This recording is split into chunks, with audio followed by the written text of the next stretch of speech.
Chers amis, bonjour, Minute Courtois, 67e.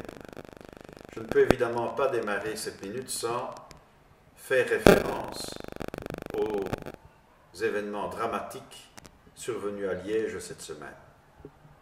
Allah Akbar. Je pense que aujourd'hui, nous devons avoir une réflexion sur notre législation pénale.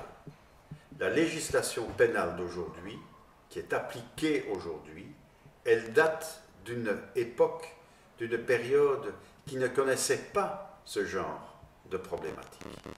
Cette insécurité permanente que nous avons sur la voie publique.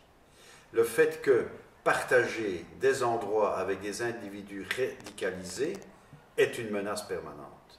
Le fait que des individus radicalisés puissent à un moment donné être remis en liberté. Tout cela, tout ce contexte, il existe aujourd'hui, il n'existait pas, et je peux en parler en toute connaissance de cause, il n'existait pas au moment de ces législations, au moment de l'approbation de ces législations par les parlements. La réflexion que nous devons maintenant avoir, donc, au niveau fédéral, c'est de pousser les partis politiques à revoir nos législations en fonction de la situation actuelle.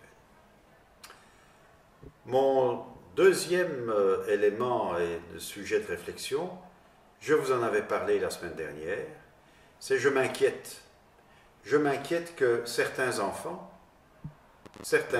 qui vont dans l'école préparatoire, doivent suivre le ramadan pendant cette période de ramadan. Je répète, je n'interviens pas et je ne rentre pas dans les considérations religieuses.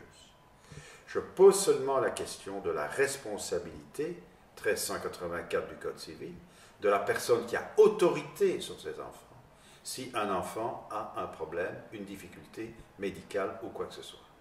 Cette responsabilité-là, je me demande à certains s'ils l'ont bien analysée. Enfin, la semaine prochaine, je reviendrai avec un sujet qui me pose problème aussi.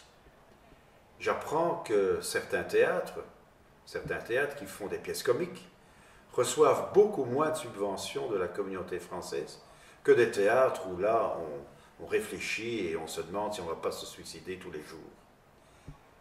Je pense que c'est un sujet de réflexion parce que le public, il aime d'abord le théâtre où on rit, plutôt que le théâtre où on s'arrache les cheveux en quittant ce théâtre. C'est une question, pourquoi certains reçoivent plus que d'autres, alors que finalement, le théâtre doit d'abord être au service de la population, puisque c'est de l'argent public. Voilà, à vos réflexions pour le week-end, à la semaine prochaine.